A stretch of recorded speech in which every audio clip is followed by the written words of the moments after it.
This is VOA Africa.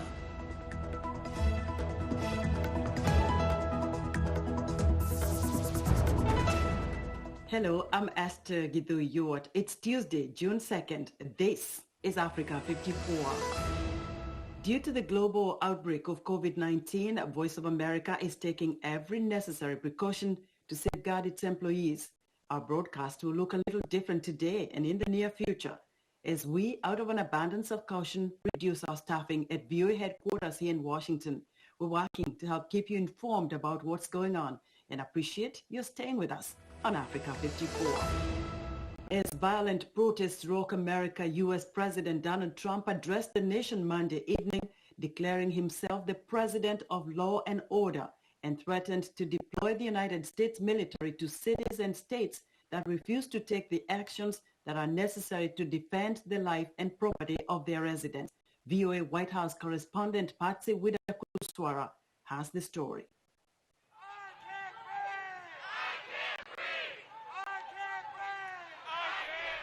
As demonstrators protested peacefully near the White House Monday evening, a surprise announcement from President Donald Trump. He declared that acts of domestic terror have been committed by violent demonstrators and vowed to end what he called riots and lawlessness that have spread across the country. Today, I have strongly recommended to every governor to deploy the National Guard in sufficient numbers that we dominate the streets. Mayors and governors must establish an overwhelming law enforcement presence until the violence has been quelled. If a city or state refuses to take the actions that are necessary to defend the life and property of their residents, then I will deploy the United States military and quickly solve the problem for them. As Trump spoke, the sound of tear gas being fired echoed from a nearby park where security forces were clearing the protests. Despite his threat, Trump did not invoke the Insurrection Act, which the White House press secretary has said he is considering. The 1807 law gives the president authority to deploy active duty troops to states without a request from the governor. The president had been under pressure to address the nation after days of demonstrations around the country, mostly peaceful but some marred with looting and violence, sparked by the death of George Floyd. What was his name? George Floyd! The black man died May 25th after a white police officer held his knee on the man's neck for more than 8 minutes. In his remarks, Trump said that justice for Floyd will be served, but he did not address the racial inequality and police violence that the protesters have been decrying. Trump has been accused of stoking racial divisions by his critics, including the presumptive Democratic presidential nominee Joe Biden, who on Monday met with African-American religious leaders in his home state of Delaware. Hate just hides, doesn't go away. And when you have somebody in power who breathes oxygen to hate under the rocks, it comes out through the rocks. It matters what the president said.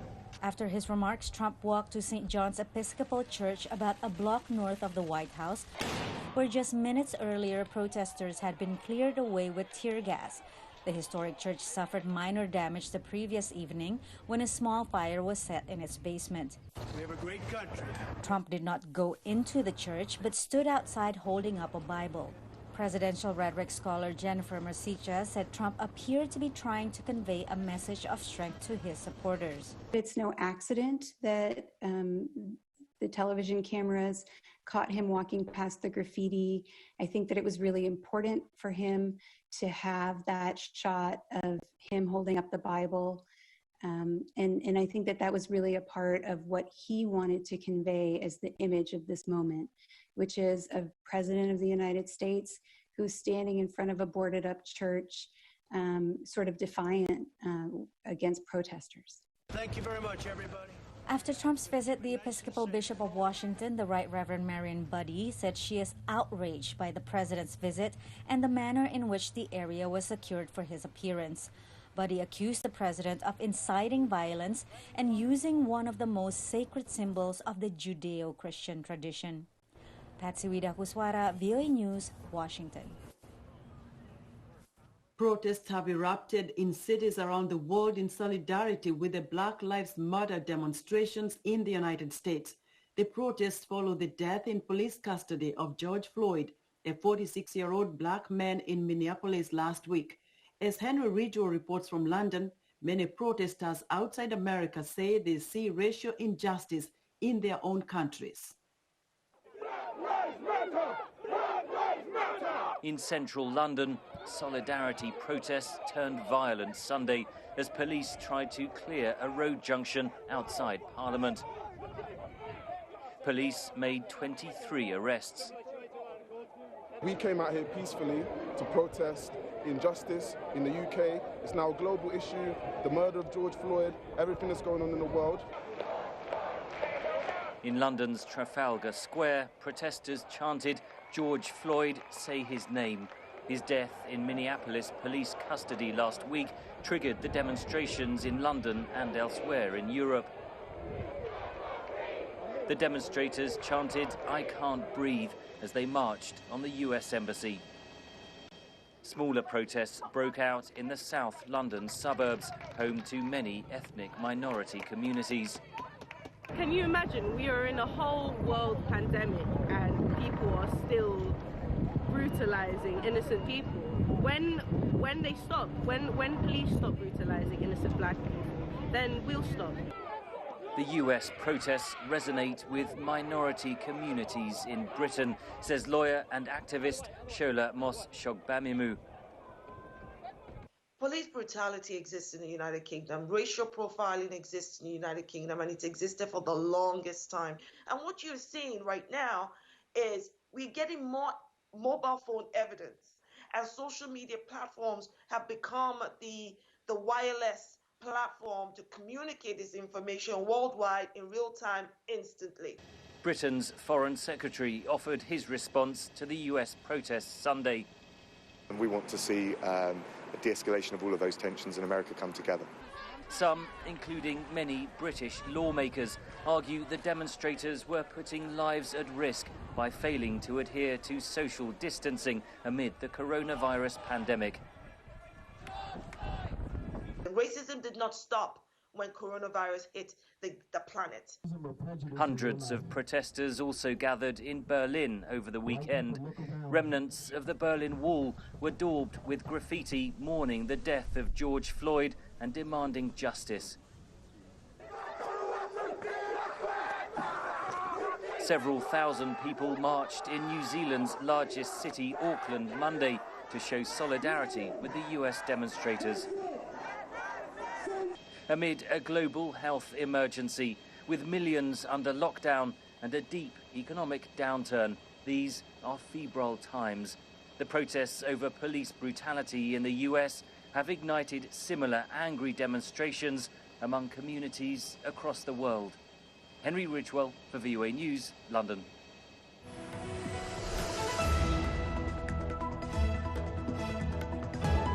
It's time for a health report, and joining us now is Africa 54 health correspondent Linomu Du with a look at how one African country is succeeding in the fight against COVID-19. Countries in Africa are lifting lockdown restrictions put in place to combat the COVID-19 pandemic. Mauritius, considered one of Africa's most successful countries in combating the new coronavirus, just lifted some restrictions recently. Observers say the government of Mauritius responded early to the coronavirus pandemic with stringent lockdown measures and saw a drastic reduction in new cases.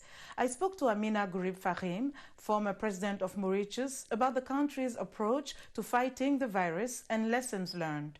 Take a look. We've had 10 deaths, actually.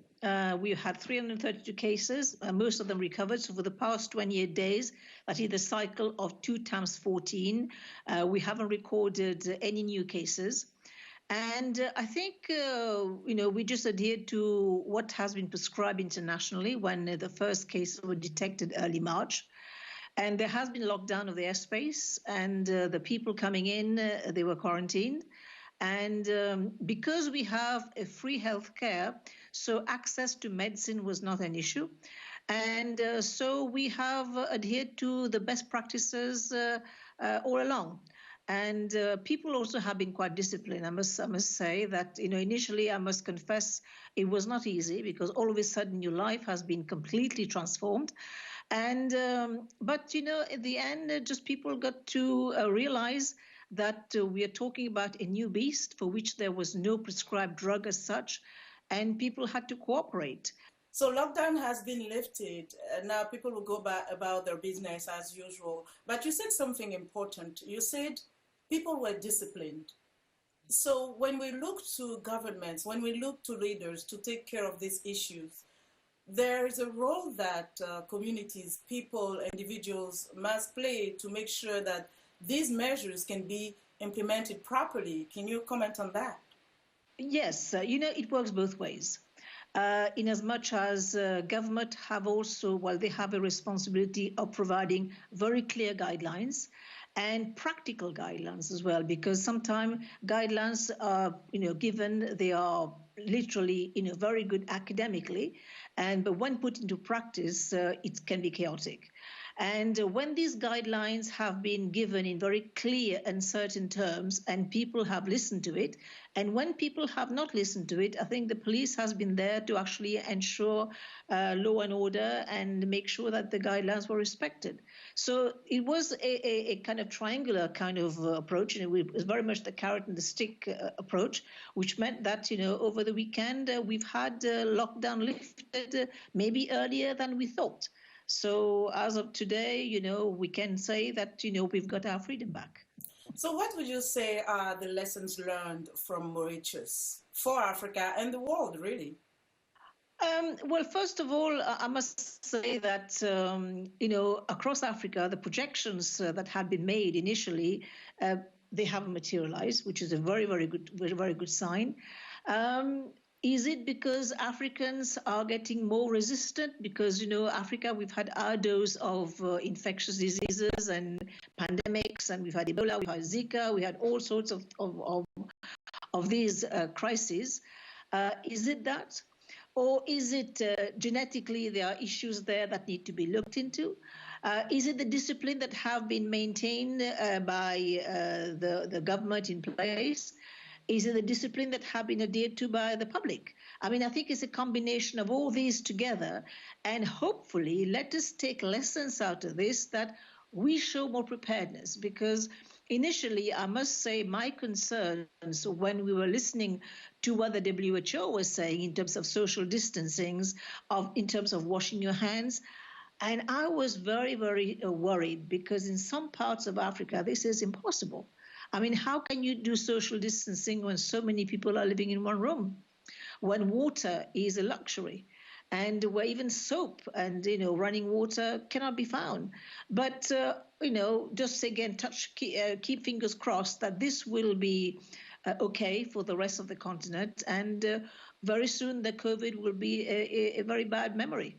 Next time, in part 2 of my interview with former President of Mauritius, Ameenah Gurib-Fakim, we discussed the challenges faced by African traditional medicine and what it will take for its proper recognition. Esther? Thanks, Lino, for that report. Be sure to watch Lino Mudu's health reports every Tuesday right here on Africa 54. The United Nations International Civil Aviation Organization is recommending a series of precautions for air travel when countries allow international tourists again as COVID-19 restrictions ease. The ICAO says the travelers should have their temperatures checked when they arrive at the airport, should carry minimal luggage, and be required to wear face masks on board planes in terminals where social distancing is not possible. The recommendations also include airlines providing flight attendants with protective equipment such as medical masks, gloves, and visors. Now to Africa, where Senegalese students are staying home after President Macky Sall postponed Tuesday's restart of school until further notice after several teachers tested positive for coronavirus. Senegal has recorded over 3,700 infections and 43 deaths. And Nigeria is easing restrictions on places of worship beginning Tuesday, according to Bas Mustafa, chairman of the Presidential Task Force for COVID-19. Nigeria has over 10,000 coronavirus infections and at least 287 deaths. We're excited to hear what you think about Africa 54 and the stories we cover. Join the discussion on Facebook. The address is Africa 54. We're also streaming our broadcast live on Facebook. Please watch and share our show with your friends.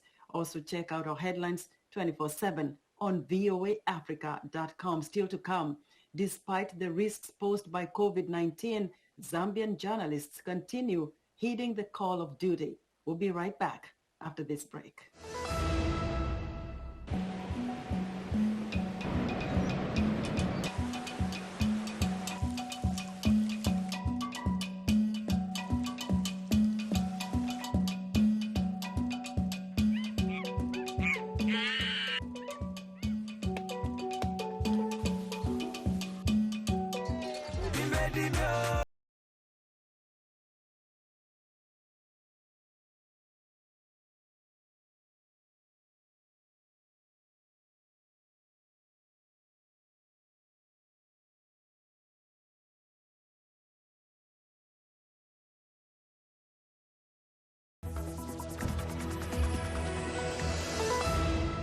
Welcome back to Africa 54.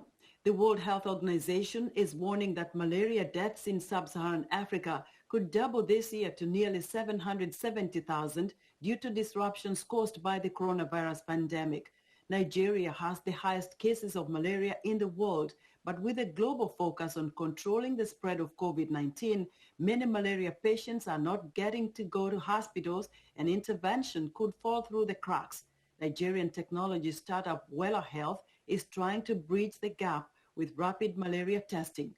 Timothy Obiezu reports from Abuja. Blessing Atu has endured a fever for days now and suspects she has malaria.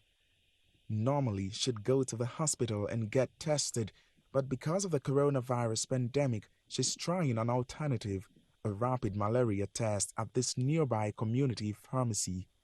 I'm used to doing this lab test where you take your blood and tell you to come back either the next day or come back 4 hours later. But with Wella Health, the test is very fast. You get it very, very fast.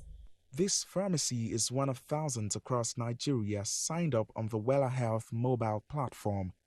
The startup is using local medicine vendors in Nigeria to bring quick and reliable malaria testing and treatment to thousands. I can say 60% of the complaints I have in a day comprise of malaria symptoms and fever in general, which at the end of the day we find out to be as a result of malaria infection, because they come up with the common symptoms that we know: fever, body aches.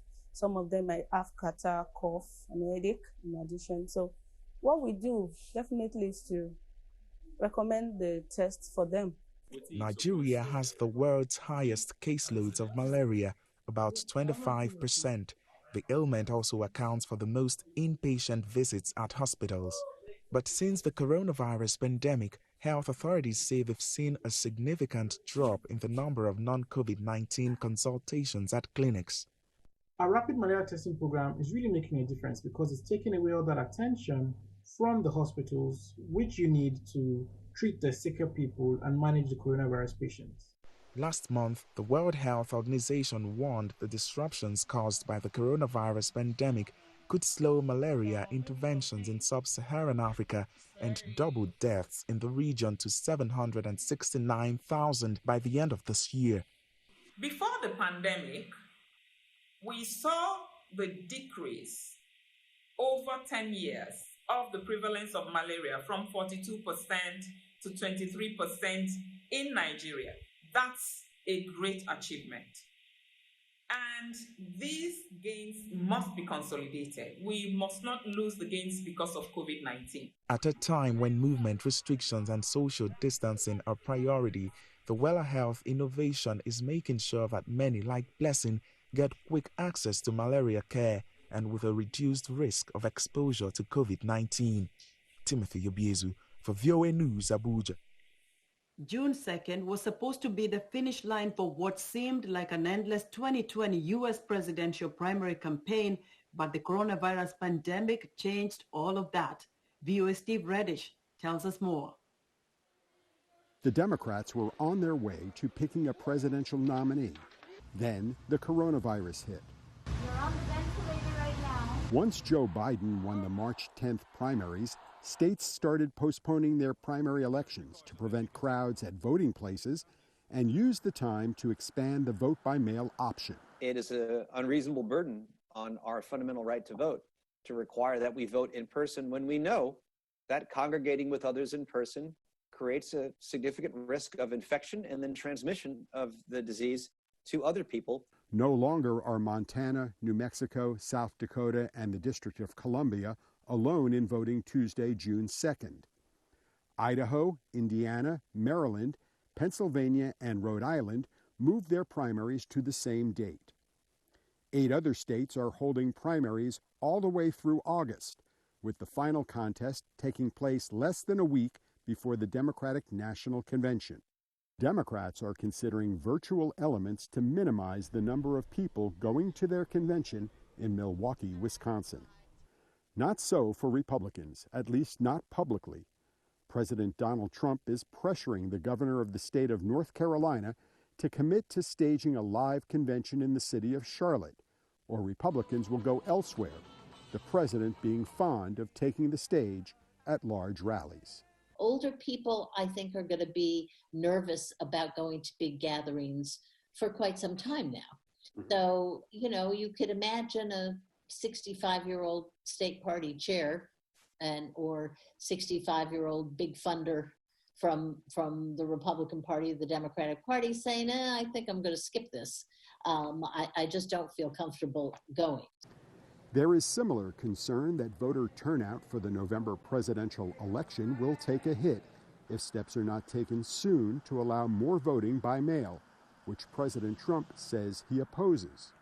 The hope is that by the time people are ready to cast their ballots in a general election, there will be enough procedures in place that you really won't see that much of a drop-off, if any at all. But that will require preparation. Meantime, with an all but certain sweep of Tuesday's primaries, Joe Biden should wake up Wednesday, June 3rd, with enough pledged delegates to clinch the Democratic Party nomination. Biden is expected to pick his vice presidential nominee in early August. Steve Reddish, VOA News, Washington.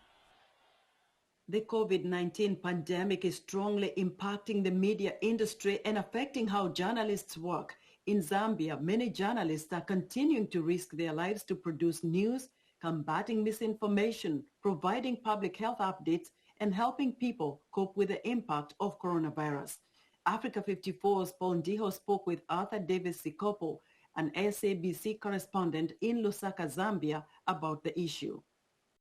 Arthur Davis Sikopo, welcome to Africa 54. Thank you so much, Paul, for having me on this particular platform. How are things in Zambia? I know the lockdown has been relaxed a little bit, but how has the lockdown impacted you as a person, businesses, and a lot of people in Zambia? My work involves moving around. My work involves meeting people around. So during this partial lockdown, or when we had so much, restrictions in terms of movement, in terms of how you conduct yourselves, my work has sort of been impacted to the negative. As a journalist, you always get information through interacting. You always get information through meeting different people. So it has been a little bit of a challenge because I have not been able to move around and do my work as I used to do it. And in terms of businesses around, most businesses have been impacted negatively because they can't trade as they used to do. They are always the numbers of people that are going out there to go and buy or to go and trade are very few because everyone has been trying to stay indoors. How is the journalistic community, or you as a journalist in that country, really trying to tell that story? How are you covering COVID? We are covering COVID from, I would say, 2 angles.